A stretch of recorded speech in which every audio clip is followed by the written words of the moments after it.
Om Shanti, good morning. Today is the blessing of 14th of January 2019. May you be liberated from all sins with the power of realization and not try to be clever with the cleverest Father. May you be liberated from all sins with the power of realization and not try to be clever with the cleverest Father. Some children try to be clever with the cleverest Father of all in order to prove their work and make their names appear good. They do have realization at that time, but that realization does not have any power, so the transformation does not take place.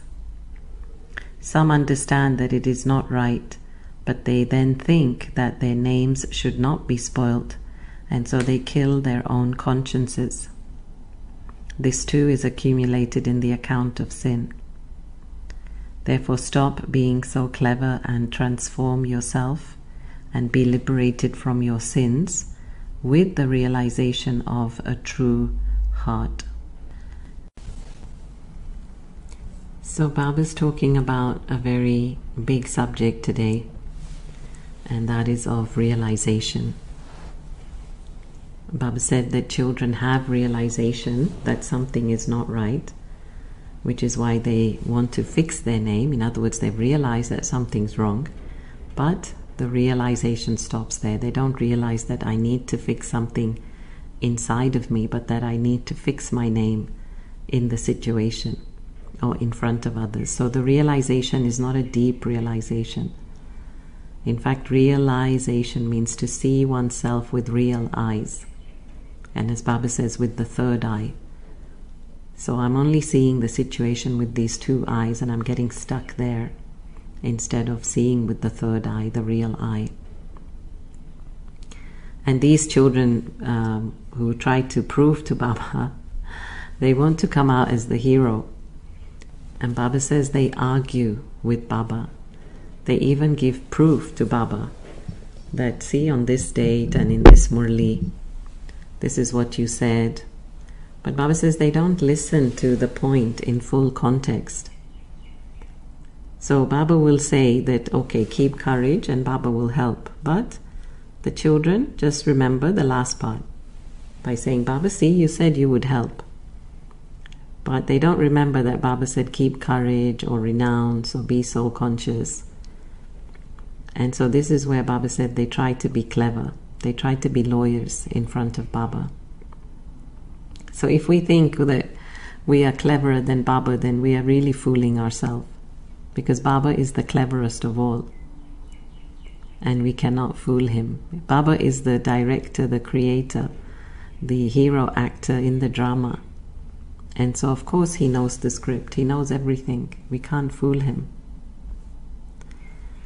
And Baba used strong words today. He said that we kill our conscience. And the ego will go to great lengths to kill even the conscience. The ego, you can say, is the protagonist in this drama, always wanting to be the lead actor, the lead character in our life. And so it will not allow anyone else to rise up, especially the good ones, especially our conscience. In fact, the ego had put the conscience to sleep, just like Kumbhakarna fell asleep. So now with Baba's knowledge it is waking up, but very slowly, just as Kumbhakarna woke up very slowly. And so Baba says at least the soul knows. In other words, it's half awake, but not fully awake yet. So the conscience is that inner voice, which is that sacred part of us that still knows what is right from wrong. And we know we should not fight or cheat or steal. These commandments are in everyone's dictionary. So it shows that there is still some sign of the conscience alive and beating.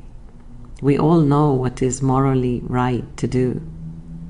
Not to give sorrow, not to harm others, but to be kind, to be gentle. So the conscience is there, it's guiding us, it's telling us something is not right. It's our compass, it's our navigation system. But every time we kill our conscience, we lose power and we become weaker and weaker. Every time I don't listen to the conscience, I become weaker for it. You can say it's like a child that never gets heard, and so he will lose his self-confidence. And with time, it will stop speaking altogether. So the conscience is telling us, don't do this, it's not right, don't go there. But we stop listening to it. So then the conscience feels, what's the point? So the ego's taken over, the ego's taken charge, and the conscience is subservient. So this restlessness we feel inside is actually the misalignment of our thoughts and words and deeds.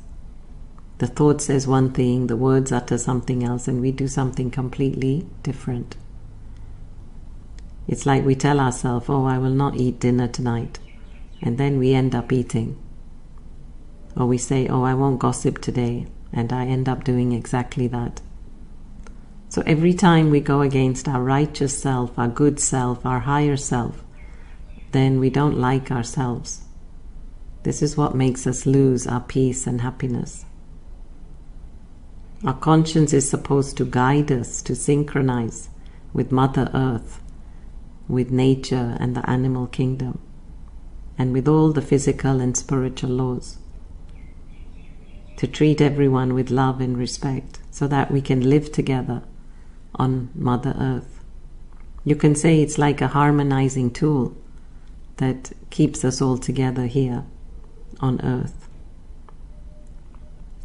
The primary objective of the conscience is to keep us in a state of peace and happiness by always helping us to choose to do the right thing over the wrong, to choose the moral behavior over the immoral, to be kind-hearted as opposed to unkind. It actually asks us to stay in balance. It teaches us what to say, when, to whom, and how much. Otherwise, the alarm goes off and we say, oh, I'm sorry, I shouldn't have done that. This is another reason actually why we should not allow our conscience to condemn other people. We can condemn the behavior but not condemn them, because everyone deep down is a good person. Right? Inside every soul there is the knowledge of what is right, what is wrong. But people become bad for different reasons, and we've got to be understanding about that. We can only hear the conscience clearly in meditation, in yoga, and especially if we're sitting in front of Baba. When the mind is calm and serene and peaceful, then it's very clear what we need to do. Otherwise, when we're in action, the sound is muffled. And not only that, but we maybe hear, but we don't want to hear. We turn a deaf ear. Why? Because we lack the courage to follow it through. During the early days, Baba would hold kacheri, right? This court, where at the end of the day, Baba would sit with the children and ask them, okay, what did you do today? And he'd ask them to confess, did they commit any sin? Did they take an extra piece of toli, or did they miss Amrit Vela or something or the other? And if that person did not confess, then Baba would ask the second question, and that is, who saw somebody doing something wrong? And even that person had to confess, because if they didn't, then they were also guilty. So this was Baba's way of melting the ego and giving that soul a chance to kill the ego. And this is what actually built the inner strength. Of course, we should not aim to commit any sin, but if by chance it happens, then we should not fear that others will know. Because they can only be learning from it, and no one is perfect. And I've seen also the Yajna's opinion has changed so much over the years that it's now embracing and accepting of everyone. even the ones that have left and want to come back. In fact, I remember once I was with Dadi in Madhuban, and I'd known this brother and sister, but known them separately in Gyan for some time. Well, I'd known of them actually. I wasn't that close to them, but I'd known of them. And then one fine day they came to meet Dadi, and then they told Dadi that they were getting married. So again, what did Dadi say? Dadi said, Acha. And then she told Hansaben, pull out the best gifts, the best towels, the tolis. And she just treated them with a lot of love and respect. It was really good to see how Dadi handled the whole thing. And so it just shows that, you know, Yagya is changing, we are all changing, we are all evolving.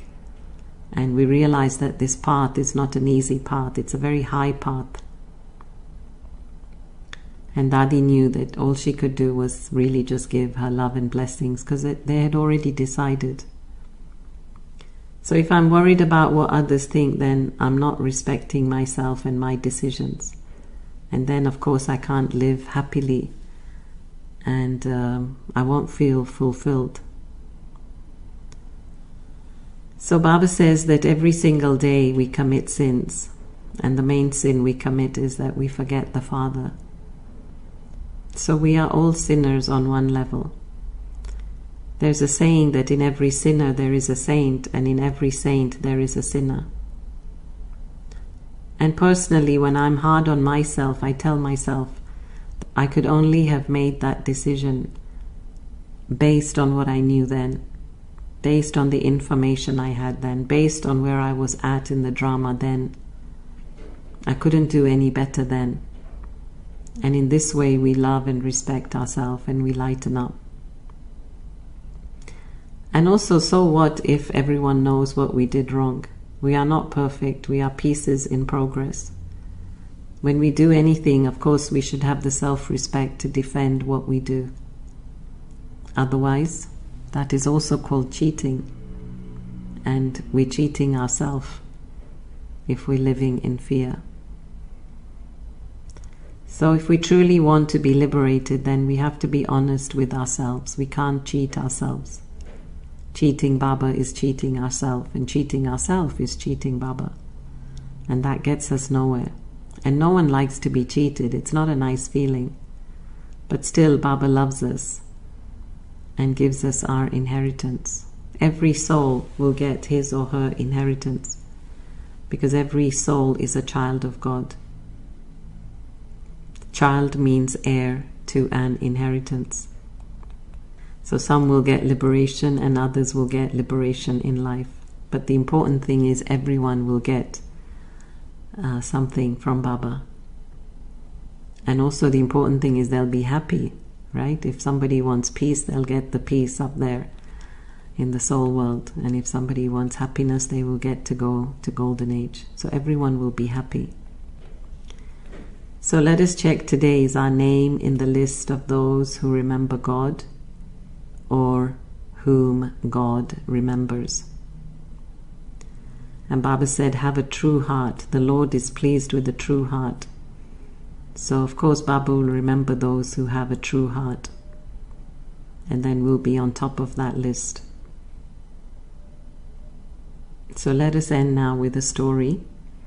It's a story of a martial arts teacher teaching a student how to become a master in martial arts. And so the teacher takes hold of the student by the hand. And this student is trying ever so hard to release the hand from the teacher. And it's really struggling, trying to push the hand out of the teacher's hand, until finally the teacher says, you are focusing on the part that is trapped, but you're not focusing on the part that is free. He said 99% of you is free, only 1% is tied. So focus on the part that is free. And of course then the student used their hands and legs and everything else to release themselves from the teacher. And so the moral of the story is that there's a big part of us that is free, maybe a small part of us that is trapped, or that is bad, or that is sinning.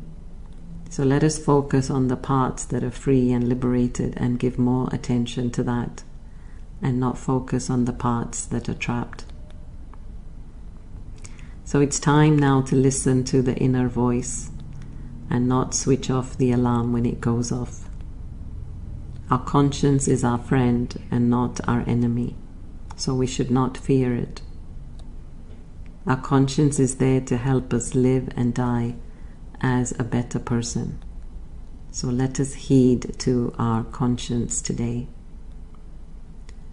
So wishing you all a happy day in Baba's remembrance. Om Shanti.